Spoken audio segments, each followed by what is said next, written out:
নমস্কার বন্ধুরা, তোমাদের সবাইকে স্বাগত জানাই রুম্পা ফ্যামিলি ব্লগে। আমার ভিডিওটি যদি ভালো লেগে থাকে চ্যানেলটি অবশ্যই সাবস্ক্রাইব করে দিয়ে বেল বাটনটি প্রেস করে অল প্রেস করে দিও, তাহলে সবার প্রথমে ভিডিওগুলি তোমাদের কাছে পৌঁছে যাবে এবং নিজেরাও দেখো, অন্যদেরও দেখার সুযোগ করে দিও। শেয়ার, কমেন্ট, লাইক করো।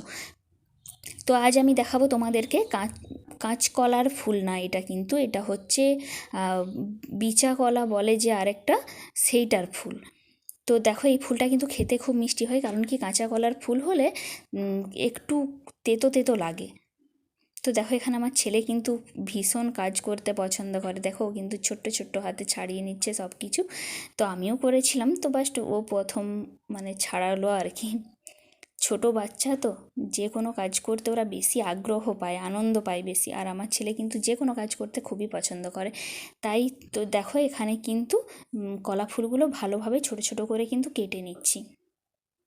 তো দেখো, এখানে কিন্তু তোমরা সবগুলোকে ছাড়িয়ে নেওয়ার পরে বেশি ভালোভাবে করার দরকার নেই, জাস্ট সবগুলো একসঙ্গে ধরে কিন্তু কুচি কুচি করে কেটে ফেললেই ব্যাস হয়ে যায়।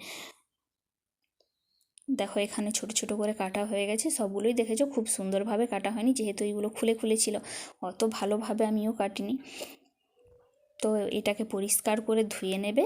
ধুয়ে নেওয়ার পর মসুর ডাল একটা বাটি কিন্তু আগে থেকে একটু ভিজিয়ে রাখবে, তাহলে কি হয়, মসুর ডালটা ভিজে থাকলে সেদ্ধটা তাড়াতাড়ি হয়ে যায়। তো দেখো, কড়াই গরম হয়ে যাওয়ার পরে আমি ওই ফুলটা দিয়ে দিলাম। তারপরে দিয়ে দেবো মসুর ডাল। যদি কিন্তু ওটা কাঁচকলার ফুল হয়, আগে তোমরা কিন্তু ওই ফুলটা সেদ্ধ করে জলটা বের করে দেওয়ার পরেই কিন্তু মসুর ডালটা দিও, তাহলে কি হবে, তেতো না লাগলে জিনিসটা খেতে ভালো লাগবে। লবণ হলুদ পরিমাণ মতো দিয়ে দেবে। দেওয়ার পরে একটুখানি বেশি জল দিয়ে ঢাকা দেবে। পুরোটা যত ভালোভাবে সেদ্ধ হবে তত খেতে ভালো লাগবে। এটা কিন্তু অনেকে মাছ দিয়েও করে। আমাদের গ্রামের দিকে সবসময় চিংড়ি মাছ তো পাওয়া যায় না, তাই আমি এটা এমনি মসুর ডাল দিয়ে রান্না করলাম। তুমি যে কোনোভাবেই খেতে পারো, তবে কি এটা খাওয়া কিন্তু শরীরের পক্ষে অনেক উপকার। দেখো, এখানে সুন্দরভাবে সেদ্ধ হয়ে গেছে। তারপরে দিয়ে দেবো কড়াইতে তেল, সর্ষের তেল দিয়েছি। এরপর দিয়ে দেবে চিনি।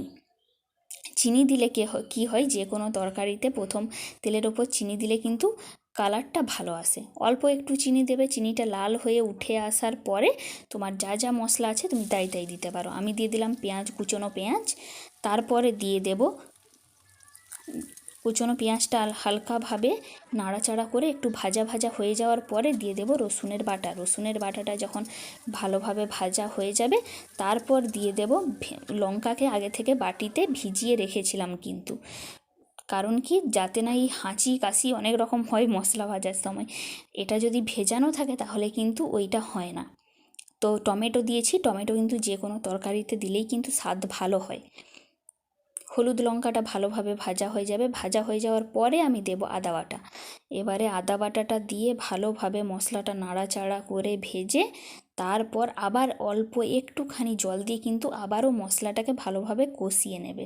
তাহলে কি হয়, মশলাটা যত পাক হবে তত তরকারিটা খেতে ভালো লাগে। তবে কি, পুরোটাই কিন্তু অল্প আঁচে করবে, না হলে কিন্তু চুঁয়ে পুড়ে গেলে কিন্তু খেতে সেটা এমনিতেই তেতো ভাব চলে আসে। তো দেখো, আর একটু জল দিয়ে কিন্তু আমি মশলাটা কষিয়ে নিচ্ছি। কষিয়ে নেওয়ার পরে এবারে দিয়ে দেব যে ফুলটা আমি সেদ্ধ করে রেখেছিলাম। ভালোভাবে আগে মশলাটা ভেজে নেওয়ার পরে পুরোপুরিভাবে ফুটে যাবে, তেলটাও ছেড়ে দেবে। তারপর আমি দেব কিন্তু এর মধ্যে যে কলা ফুলটা সেদ্ধ করে রাখা ছিল, ওটা কিন্তু ওর ওপরে দিয়ে ভালোভাবে নাড়াচাড়া করে দেব। তো ভালোভাবে নাড়াচাড়া করে দেওয়ার পরে একটু আগে কষিয়ে নেবে। প্রথমেই জল দিয়ে দিও না, তাহলে কিন্তু মশলাটা ওর মধ্যে ভালোভাবে মাখামাখি হবে না। তাই ওটা ফুলটা দিয়ে আগে ভালোভাবে একটু ভাজা ভাজা করে নেবে, তারপরে অল্প জল দিয়ে ফোটাবে। দেখো, এটা পারফেক্ট কালার চলেই এসছে। তো একটু চিনি দিয়ে দেবে ওতে, তাহলে একটু মিষ্টি মিষ্টি লাগে। কেউ যদি না খেতে চাও তো দেওয়ার দরকার নেই। যে যেমনভাবে খাবে, চিনিটা কিন্তু মুখের স্বাদ অনুপাতে। আমি একটু মিষ্টি খেতে পছন্দ করি। তো নমস্কার বন্ধুরা, সবাই ভালো থেকো, সুস্থ থেকো।